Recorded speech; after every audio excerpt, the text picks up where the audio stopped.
L'histoire commence alors que Hikaru aperçoit un puissant faisceau de lumière émanant d'un bâtiment. Les alarmes retentissent à l'intérieur, et les gardes sont horrifiés de découvrir qu'un objet très important a été volé. La voleuse s'appelle Aki, et elle effectue une évasion acrobatique. Un groupe de gardes la retrouve sur le toit, mais Aki est ce qu'on appelle une hôte Mekabra et elle sort son arme. Aki commence à les combattre, mais il dispose d'une arme anti-ur. Elle est capturée, et un autre hôte se prépare à reprendre le cube qu'elle a volé. Le Mekabra d'Aki prend la parole et se sent insulté par la manière dont ses semblables sont traités. Le type aux cheveux bleus ne se soucie pas de son opinion, car il pense que les Mekabras ne sont que des outils pour les humains. Le gars récupère le cube et commence à se moquer d'Aki, mais celle-ci a encore des tours dans sa manche. Elle se libère, et une bataille épique commence. L'homme ordonne qu'elle soit capturée, mais elle est beaucoup trop agile. Aki finit par attraper le cube, mais son contenant se brise, libérant une immense quantité d'énergie. C'est cette lumière qu'Hikaru a vue, et il ressent quelque chose d'étrange en entendant une voix qui appelle à l'aide. Le lendemain, Hikaru se rend à l'école et se demande ce qu'il a vu. Dans le train, Hikaru fait une sorte de crise de panique et essaie de rentrer chez lui, mais ses amis apparaissent pour le saluer. Non loin de là, Aki se fait réprimander pour avoir causé autant de remue-ménage. On lui dit que le cube devrait toujours se trouver dans les environs, et Aki jure de ne plus échouer. Hikaru raconte à ses amis la voix qu'il a entendue et la lumière vive qu'il a vue la veille au soir. Après s'être approché, le bâtiment a explosé. Hikaru a pris une vidéo, mais pour une raison inconnue, l'enregistrement ne montre rien.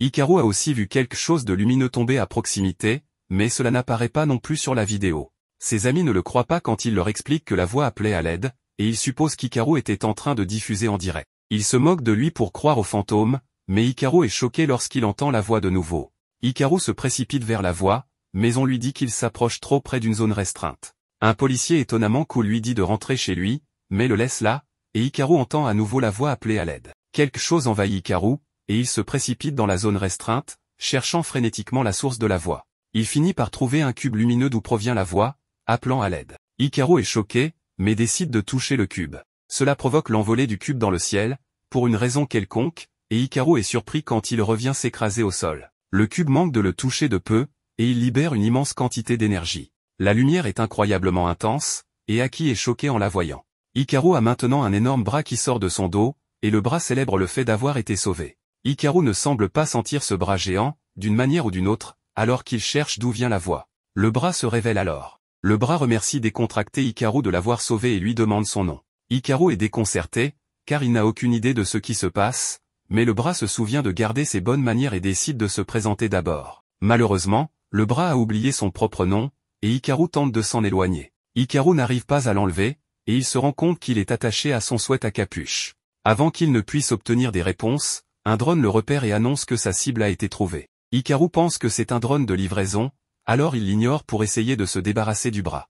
Malheureusement, ce drone est une arme de destruction massive, donc Hikaru doit courir pour sauver sa vie. Hikaru dit au bras de s'éloigner de lui et de rejoindre son ami le drone, mais le bras explique que Hikaru est maintenant son seul ami. Hikaru tombe alors que le bras lui tire sur le pantalon, mais il parvient à utiliser le bras pour empêcher le drone de le couper en deux. Le bras souligne qu'ils n'ont pas le temps de rire, et on voit que plusieurs autres de ces drones Terminator sont apparus. Le bras leur dit de ne pas avoir peur car ils doivent simplement travailler ensemble pour s'échapper. Ailleurs, un groupe est informé que le bras clé a été localisé. Un homme est content de le voir de retour, mais tout le monde est furieux d'apprendre qu'il est entré en contact avec un humain inconnu. Ils sont incertains, mais ils supposent que ce garçon est juste un civil. Le président de ce groupe laisse le colonel Sanders gérer la situation, et il ordonne l'établissement d'un périmètre autour de la zone. Il veut prioriser la capture du bras clé et se fiche de ce qu'il advient du garçon. Hikaru parvient à se cacher un moment, et le bras le félicite pour être un coureur rapide. Hikaru exige de savoir ce que le bras est, mais le bras ne se souvient même pas de son propre nom.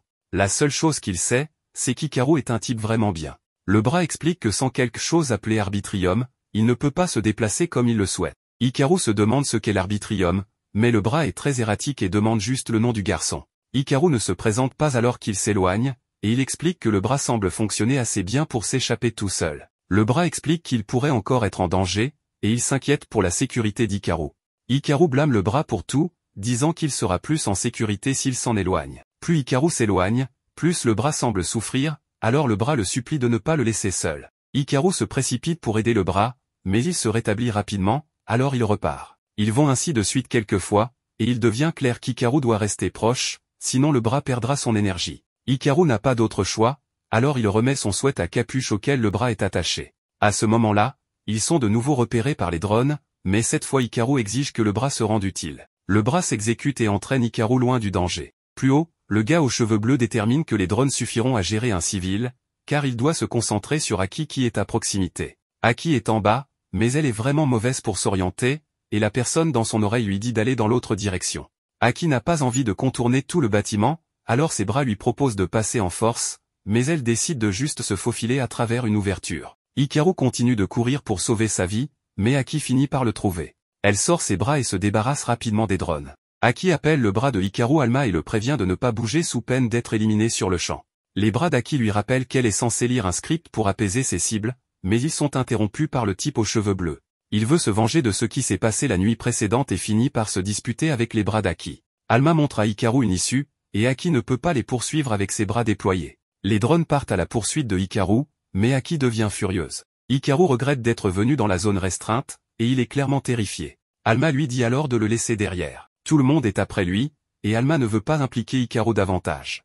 Hikaru hésite à partir, car Alma perdrait toute sa force, et Alma est heureux de voir qu'Hikaru est vraiment une bonne personne. Cela ne fait que renforcer la détermination d'Alma, car il vient de se souvenir qu'il ne veut jamais voir des gens bien se blesser. Il dit à Hikaru d'oublier tout ce qu'il a vu et de s'enfuir le plus vite possible. À ce moment-là, on voit qu'Aki a détruit le gars aux cheveux bleus et qu'elle en a assez qu'Alma s'enfuit. Alma se rend et accepte de faire ce qu'elle demande, tant qu'elle laisse partir Hikaru. Hikaru change complètement d'avis, décidant de cesser d'être un lâche, car cela lui laisserait un goût amer de fuir. Aki décide alors qu'elle devra les détruire, mais Alma dit à Hikaru de faire un pas en avant, ce qui le surprend. Hikaru hésite, mais Alma lui explique que c'est la seule issue. Hikaru décide de faire confiance à ce bras qu'il vient de rencontrer et se précipite en avant. Alma subit une sorte de transformation qui permet à Hikaru de frapper Aki, et elle ne peut que tendre la main vers eux pendant qu'ils s'échappent. Ils émergent de la zone peu de temps après, et Hikaru se présente officiellement. De retour au bâtiment, un garçon s'effondre furieusement en se demandant qui a volé son méca-bras.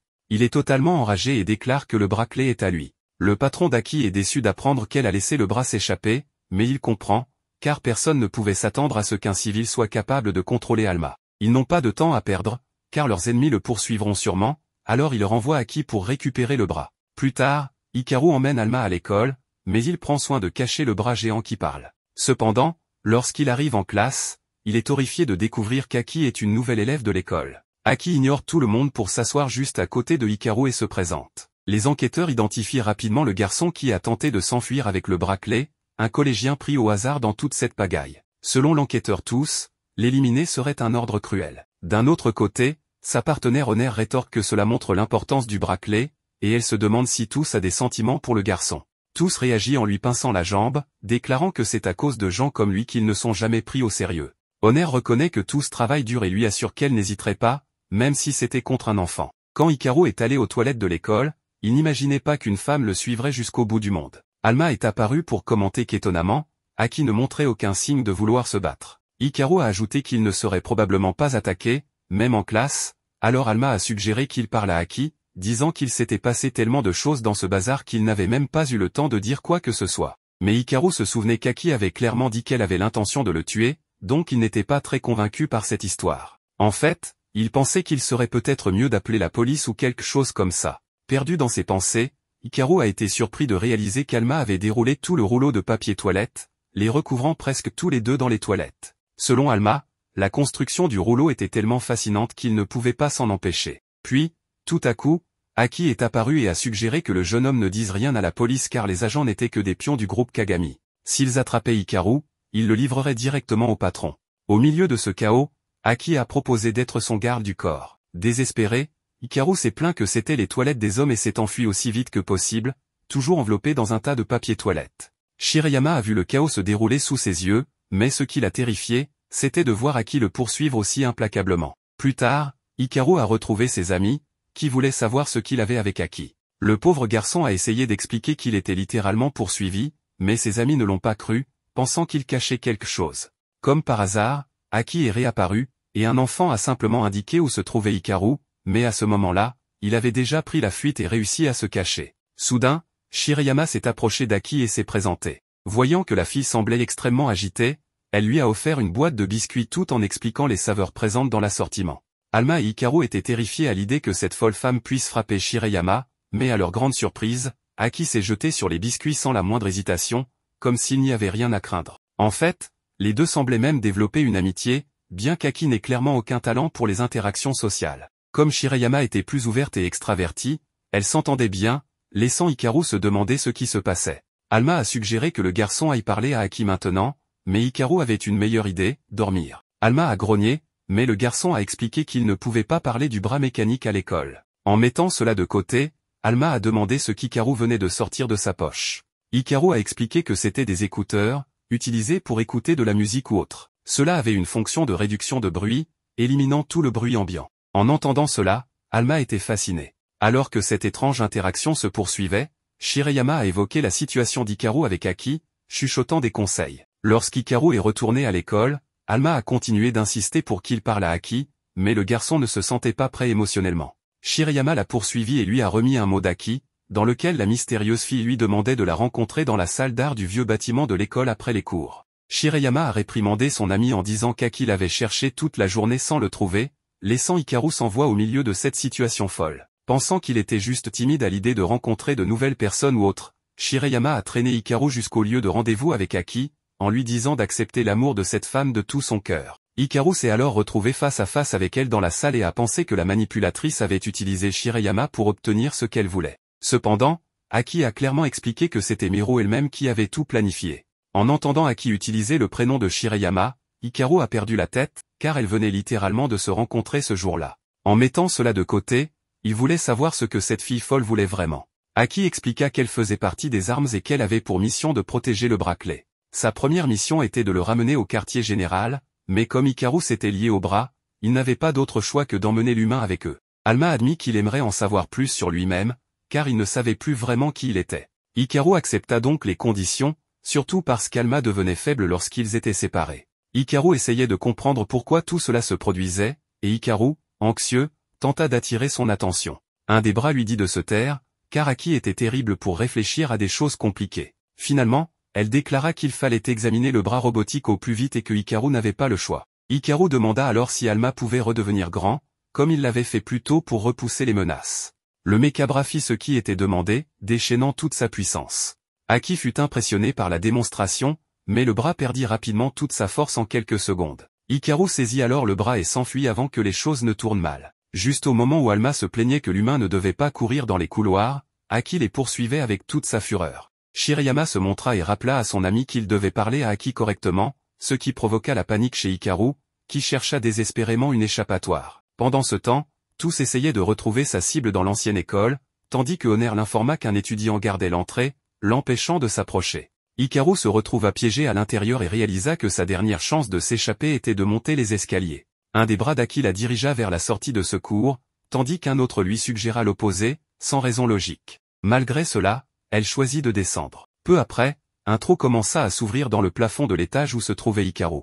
Il se rendit compte qu'il était déjà sous le contrôle d'Aki. Celle-ci confessa qu'elle ne comprenait pas pourquoi le garçon ne l'avait pas achevée lorsqu'elle était sans défense, mais il n'avait aucune idée de quoi elle parlait. Malgré tout, elle exigea de savoir quelles étaient les intentions de Hikaru envers Alma, même si son propre bras tenta de lui expliquer que l'enfant n'avait aucune mauvaise intention. Aki ordonna alors aux deux de prouver le lien qu'ils partageaient, et son bras commença à libérer son pouvoir à nouveau, mais faiblit rapidement. Face à cela, Aki déclara que Hikaru ne faisait que nuire au bracelet, et qu'elle devait donc se débarrasser de lui. Shirayama fit alors irruption, mal interprétant la situation, et s'enfuit aussitôt, pensant interrompre un moment romantique entre les deux. Honor saisit l'opportunité de la porte ouverte pour entrer dans l'ancienne école et se lancer à la poursuite de Hikaru. Ce dernier remarqua que l'étrange homme portait un uniforme du groupe Kagami, tandis que Honor dévoila son mot pour éliminer l'hôte d'Alma avec un tir sonique qui étourdit sa cible. L'espion ouvrit complètement la porte, donnant à tous, armés d'un fusil à longue portée, une ligne de mire claire pour abattre l'étudiant. Hikaru réussit à s'échapper de justesse et se remit à courir pendant que l'espion continuait à tirer sur lui. Honor poursuivit sa chasse, et le garçon fut à nouveau étourdi à la fin du couloir. Le sniper verrouilla sa cible et tira un autre coup, mais Aki intervint pour protéger l'étudiant innocent avec son bras métallique. À ce moment, Aki informa sa base qu'elle avait trouvé 2 mécabras sous entrave, mais il ne semblait pas être le vert. Notant la présence de Honor, Aki supposa qu'il était un sbire du département d'expansion du groupe Kagami. Alma demanda ce qu'était un mécabra sous entrave, et un des bras d'Aki expliqua que la chaîne était un dispositif qui volait la conscience des robots, les transformant en esclaves. Avec cela, Aki dit à Hikaru de se cacher avec Alma pendant qu'elle gérait la situation. Alors que Hikaru se retirait, Honor lança des lames lumineuses sur son ennemi.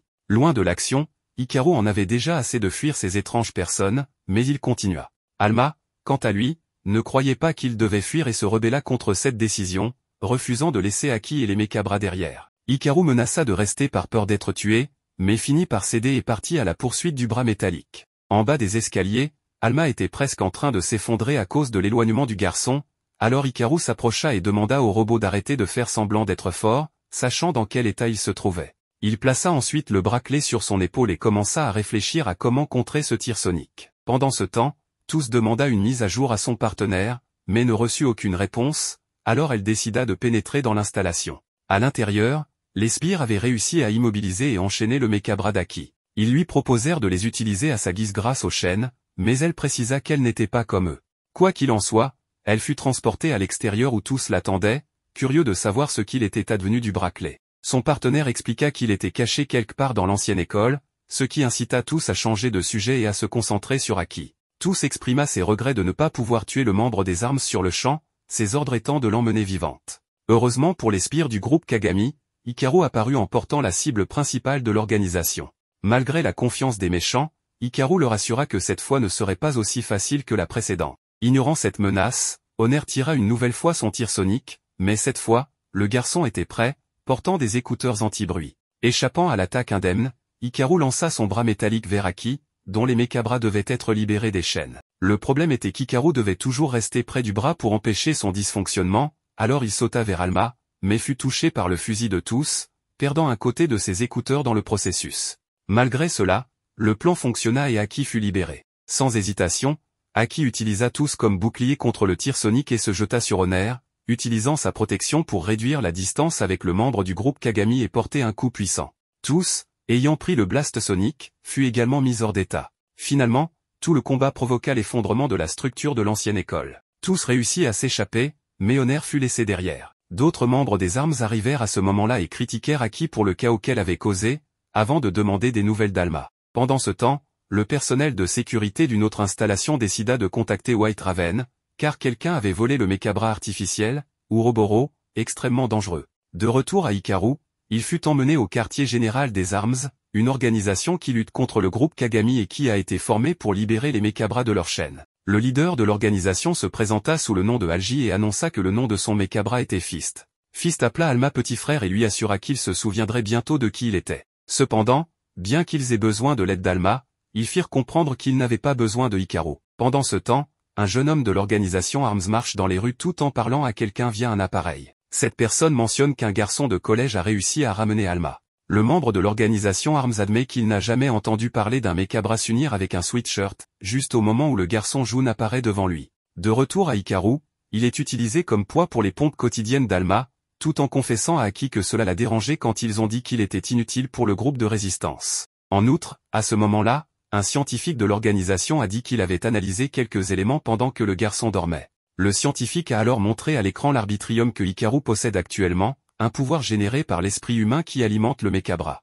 Malheureusement, Hikaru a beaucoup moins d'arbitrium que ce qui est nécessaire pour être un porteur de ce type de robot, ce qui signifie qu'il n'était vraiment pas fait pour cela. Les personnes présentes pensaient que le scientifique avait été trop dur avec lui, même si le garçon avait en réalité une valeur d'arbitrium presque négative, le rendant pire qu'une personne ordinaire. Par conséquent, Kuan a clairement indiqué que Hikaru n'était qu'un hôte temporaire pour Alma et ne possédait aucun pouvoir. Mais le bras déclencheur lui-même est intervenu pour défendre le garçon qu'il avait ramené, affirmant hardiment que Hikaru pouvait accomplir n'importe quoi s'il essayait et qu'il était une personne gentille qui aidait toujours ceux dans le besoin. Après tout, si ce n'était pas pour le garçon, Alma ne serait même pas ici. Même ainsi, Kuan a insisté sur le fait que les chiffres ne mentent pas et que, par conséquent, Hikaru n'a aucun avenir. Aki a répondu qu'il était impossible d'en être certain, car Hikaru avait montré qu'il avait le pouvoir de puiser de la force dans le bras déclencheur, c'est pourquoi elle a proposé de former le novice. Réfléchissant à cela, Hikaru a remis en question la nécessité de cet entraînement, puisqu'il ne faisait pas grand-chose à part servir de poids pour Alma.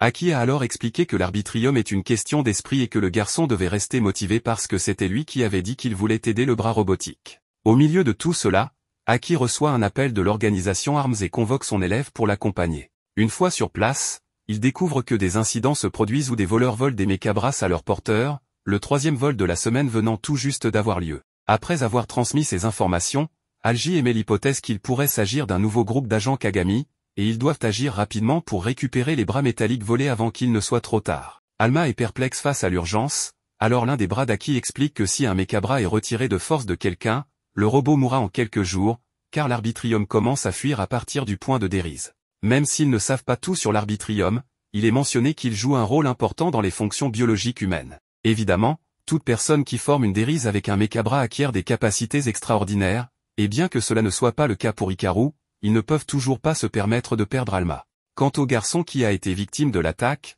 Aki veut savoir s'il s'agit d'un cas de type vert. Algi l'interrompt pour lui rappeler que sa tâche est de protéger Alma à tout prix et que les émotions ne doivent pas interférer. Hikaru est confus par cette discussion sur les émotions, mais Aki répond que cela n'a rien à voir avec lui, puis elle appelle son élève pour qu'il vienne voir quelque chose.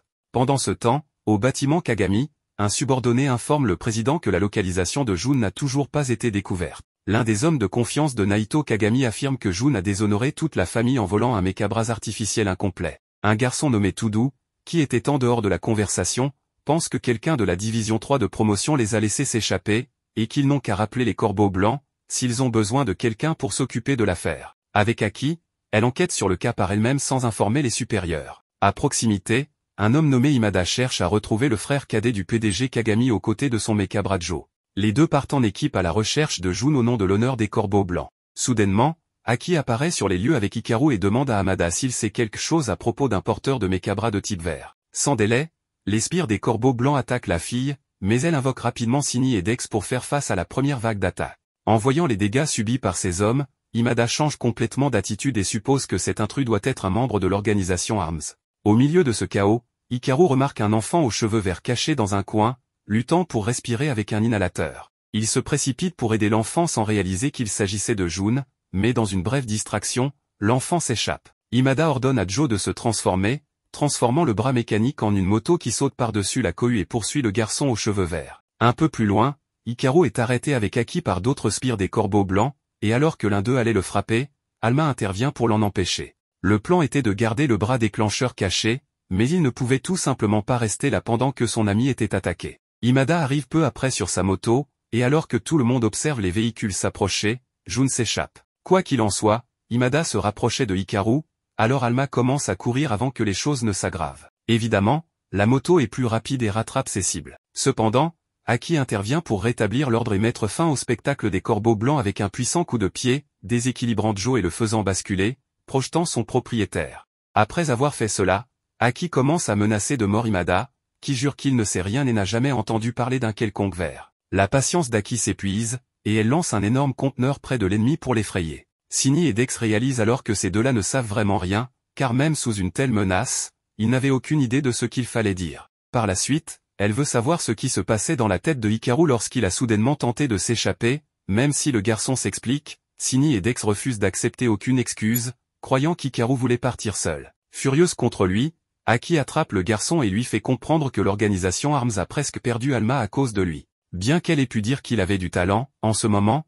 il est toujours inutile. Comme elle l'a déjà dit, il n'a pas besoin de faire quoi que ce soit, et s'il n'aide pas, il ne devrait pas non plus gêner. Au maximum, il doit simplement rester à ses côtés et garder le silence. Pendant ce temps, Jun avait pris une photo d'Alma après l'avoir cherchée pendant si longtemps. Hikaru se met aussi en colère contre l'attitude de son tuteur et lui renvoie en pleine figure qu'elle est celle qui l'a amené dans cet endroit dangereux, et maintenant elle débite ses absurdités alors qu'il ne sait même pas ce qu'il fait là. Fatigué de ses absurdités, le garçon décide de s'enfuir une bonne fois pour toutes. L'enfant se réjouit du fait que les deux se soient disputés, pensant que cela l'avait épargné d'avoir à gérer la femme, mais Aki se dresse devant lui pour résoudre la situation. Le garçon invoque alors un pouvoir et révèle qu'il est un type vert, laissant son adversaire stupéfait par son immense puissance. Ailleurs, Hikaru pleure tandis qu'Alma n'arrête pas de l'encourager à revenir. Soudain, son téléphone sonne et c'est le numéro D, mais en réalité, c'est l'enfant aux cheveux verts qui l'a prise en otage. En échange du membre de l'organisation ARMS, l'enfant exige le mechabra d'Hikaru rapidement, car ils ont arraché le mechabra de la fille, et tout le monde sait qu'elle va bientôt mourir s'ils n'agissent pas rapidement. Un point de rendez-vous est alors donné à Hikaru. Au milieu de tout cela, Algi le contacte pour lui dire de ne pas partir tant que le garde du corps n'est pas arrivé. Une fois de plus, Hikaru entend dire qu'il n'est pas capable de faire quoi que ce soit, ce qui le rend triste. Alma, cependant, essaie de remonter le moral du garçon en lui rappelant à quel point il a été important jusqu'à présent. Hikaru, d'un autre côté, croit que le bras métallique est la raison pour laquelle il ressent le courage de faire quoi que ce soit, et que ce n'est jamais une initiative qui vient de lui-même. Avec cela en tête, il décide de se diriger vers June contre les ordres d'Alg. Ce n'est qu'à ce moment-là qu'il réalise que l'enfant qu'il affronte est le même qu'il a essayé d'aider plus tôt. Alma lui assure qu'ils récupéreront Cindy et Dex, mais comme il l'avait déjà mentionné, l'enfant ne se soucie pas du tout de ces vieilles machines, il est seulement intéressé par Alma, car quiconque manie le bras déclencheur possédera une force inégalée. Refusant de reculer, Hikaru ne se dérobe pas face à la situation, et le plus jeune Kagami lui fonce dessus de toutes ses forces.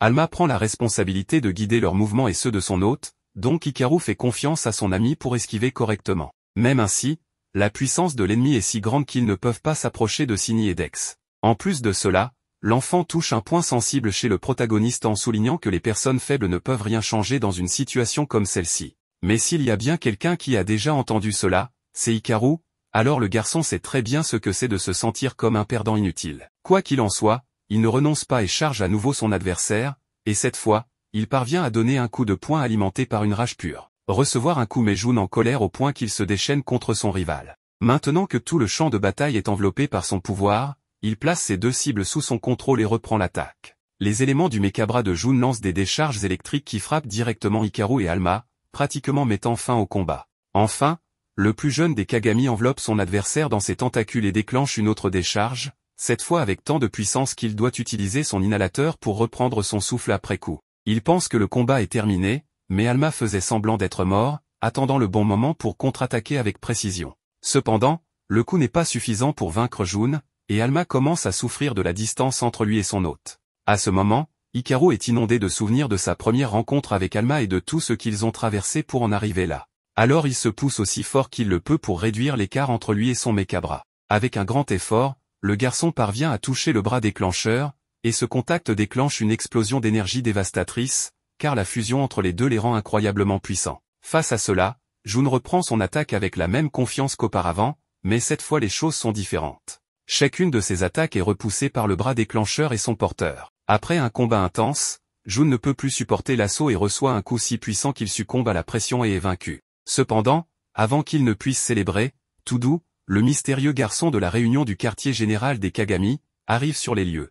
Il annonce qu'il est seulement là pour récupérer son maître et qu'il ne cherche pas à se battre, mais il décide de prendre Cindy et Dex pour lui-même. Hikaru insiste pour récupérer ses amis, et comme il n'est pas payé pour cela, le membre des Kagami rend les Mekabras sans faire d'histoire et s'en va.